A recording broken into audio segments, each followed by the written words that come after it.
안녕하세요 여러분, 도쿄민축입니다. 최근 아마존의 주가가 이렇게 약 8.20% 정도 떨어지면서 조금 더 아마존 주식을 담을 수 있는 기회가 열리고 있는 것 같은데요. 저 또한 약 2,800달러대 아마존을 매입한 투자로서 관심을 얻게 됩니다. 그럼 한번 아마존에 대한 업데이트를 해보도록 하겠습니다. 그럼 시작하겠습니다. 그리고 이렇게 좋아요를 눌러주시면은 제가 꾸준히 채널을 유지하고 분석하는데 큰 도움이 되니 많은 도움 부탁드립니다.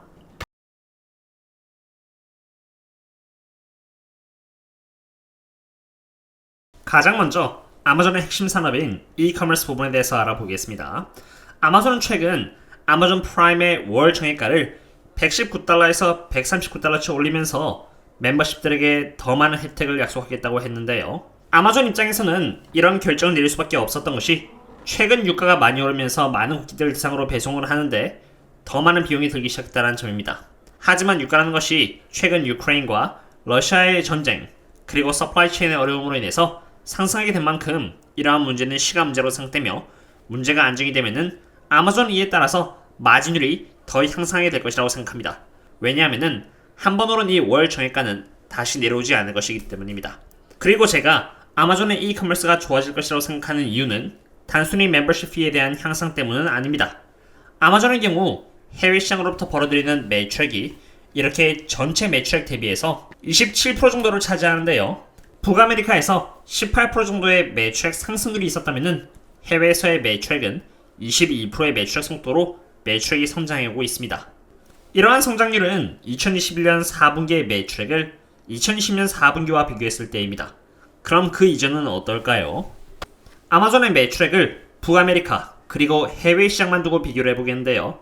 이 부분을 보시면은 여태까지 항상 북아메리카에서 더 많은 매출을 기록해봤다는 것을 이렇게 볼 수 있습니다. 성장률도 항상 북아메리카가 많았죠. 그러나 이것도 2019년까지였습니다. 2020년부터는 해외 시장에서의 매출액이 39.7%나 성장하면서 북아메리카에서의 매출액 성장률을 넘어서기 시작한 것이죠. 그만큼 해외에서 더 빠른 성장을 하기 시작했고요. 아마존은 이것을 기회로 삼아 인력, 로지스틱스를 유럽에 투자하여 해외에서의 성장에 집중을 하고 있는 상태입니다. 아마존은 해외에서도 유럽에만 집중을 하고 있는 것은 아닙니다. 라틴 아메리카와 인디아 쪽에서도 시장을 넓혀가고 있으며 소욱닷컴을 인수하면서 중동에도 진출하게 되었습니다. 싱가포르와 같은 동남아 시장에도 진출하여 시장 점유율을 높여가고 있는 것이죠.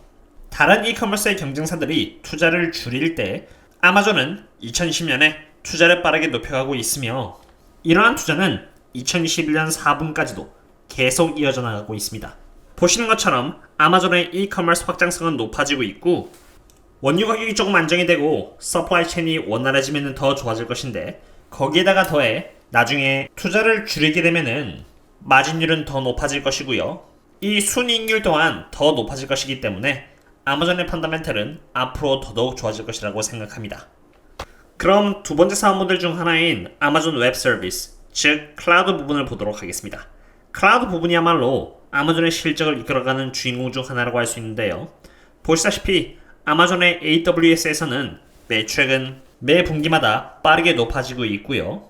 아마존 AWS에서 나오는 영업이익 또한 함께 꾸준히 성장해 나가고 있음을 보여주고 있습니다. 아마존의 클라우드가 이렇게 성장할 수 있는 이유는 주변 기업에서의 디지털화와 함께 클라우드를 도입하고 있고 코로나19와 함께 더 가속도가 붙었기 때문입니다. 게다가 아마존 클라우드는 여전히 80빌리언 달러어치의 백로그가 남아 있습니다. 이 말인 즉슨 아마존이 국사들을 대상으로 맺어진 계약을 단순히 이행함에 따라 얻을 수 있는 남은 매출액은 80빌리언 달러가 남았다는 뜻이고 18빌리언 달러를 보여주는 이 가파른 기울기 또한 꾸준히 이어질 수 있다는 것을 보여주는 부분이기도 합니다.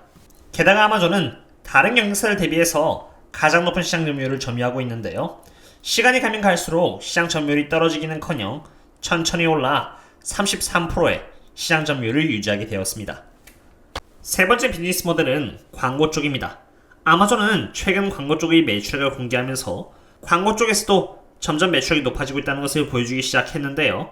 아마존은 광고 쪽에서만 해도 32%의 매출액 승률을 지난해 동분기 대비해서 기록했습니다. 애플의 IDFA 정책과 함께 대부분의 광고 산업이 매출액에서 큰 타격을 입었는데요. 아마존은 이커머스를 통해서 한 명의 고객에 대한 많은 데이터를 보유하고 있는 기업입니다. IDFA에 의해 전혀 지장을 받고 있지 않기에 아마존은 광고주들로 하여금 각광을 받는 플랫폼이 될 수 있는 것입니다. 이러한 이유 하나만으로도 아마존의 광고 쪽 매출액은 꾸준히 성장해 나갈 수 있으리라 생각합니다.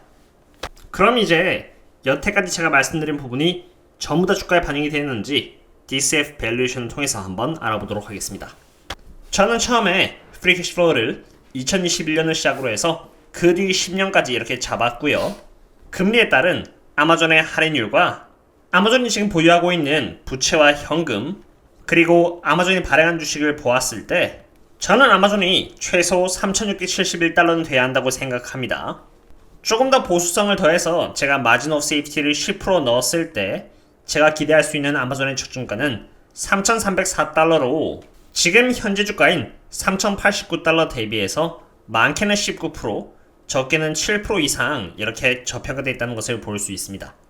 이것을 계산하는 방법은 도키와 함께하는 미국 주식 스터디 강의에 상세하게 공개가 되어 있으니 참고하시면 되겠고요.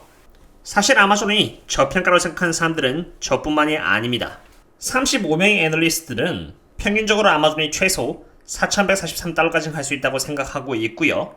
낮게 본다면 2,800달러, 좋게 본다면 5,000달러까지도 보고 있는 상태이죠.